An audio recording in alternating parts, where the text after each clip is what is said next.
What's it like back playing Bobby 21 years later? You had to put in the 21 years later, didn't you? It's fun.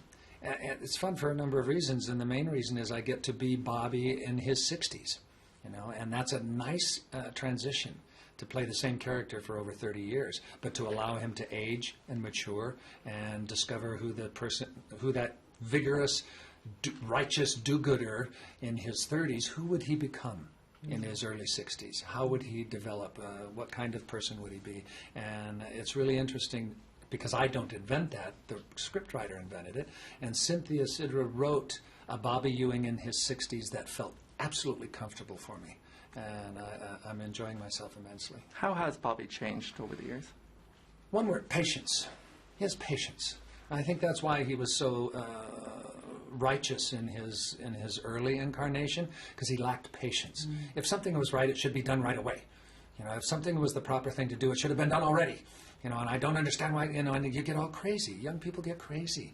Older people have patience. They see that there is a transition. There's an evolution in things, you know. Sometimes it's slower than you would like, but it is inevitable. And I think that's how Bobby's changed. He's waiting for things to work out. Of course, he's a new beautiful wife, Anne. Tell us. Yes! Oh, sorry. Get carried away. Tell us about Anne's character. What can we expect from her? Well, you know, Bobby is such an important character in the Ewing family because he's now the patriarch, and there is a wisdom and there is a strength that he exudes, and he is the person to look up to for these younger Ewings to become, and they want to honor him and not disappoint him. So I had to find a way to create a character that would be his equal and that would be worthy of him. And a lot of that came from the inquisition of, well, what does he need? He needs someone who's not subservient. He needs someone who is definitely going to be a moral compass for him, because he's the moral compass for everyone else. So she has to be strong. She has to be moral. She has to be fun and interesting and adventurous, and also someone who could go out riding with him on the ranch and enjoy the land as much as he does. And so there has to be kind of this contrast of someone who could be in the sophisticated world that the Ewings belong in, but also has that kind of inherent grounding and depth that he has. So I've had such a fun time exploring her, and yet it was a challenge because she's brand new. Nobody knows anything about her. Correct me if I'm wrong, Brenda, but you have appeared in Dallas before. Have you? I as will a not correct you. one-night You are not wrong. stand with Cliff Barnes. Yes. Do you think that could be brought up further on down the line, or was she a different character back then? You know, I tried.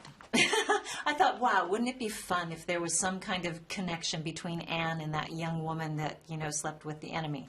And really, there was no way to make that connection, and the writers made it very clear to me that, you know, Anne is definitely independent from that character, which in some ways actually was very liberating. And it was fun to be able to be a part of Dallas during its heyday, but it's more fun to be part of this new, more relevant, upgraded Dallas, and to be a very integral character that doesn't have that past, so I can create my own. How is it different this time around for you, back filming it? The show? There's not the universal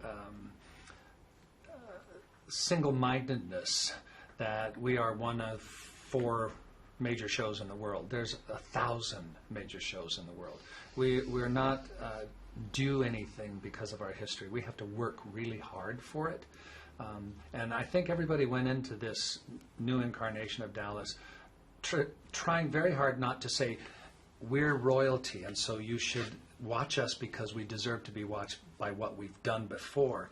But we've said we want to work really hard and do the best Dallas we can for this time period and earn your respect as a viewer. And that's a very interesting thing, because I think the trap would be to think that we have a noblesse oblige sense from the viewers to, oh, this is Dallas, so we're honored to watch. No, we have to earn every dime of respect that we get from the audience. And I think that motivates our writers, it motivates our actors, it motivates our directors, and I've never been on a set that worked as hard as this set works on the incarnation of the show. And finally, guys, Miss Ellie and Jacques, did they get remembered in this new season? Absolutely. Daily. Yes. For 2 aspects. We are the incarnation of that responsibility as characters. We have to perform the function they perform. But in the living room of South Fork, When you see the new series of Dallas, there used to be a portrait of Jock when we lost Jim Davis and Jock died. They always had the portrait of Jock over the thing. Now there's a painting of Jock and Miss Ellie over the fireplace. Did you know I just found out yesterday that according to Cynthia, I gave you that painting? Oh, okay. I love that.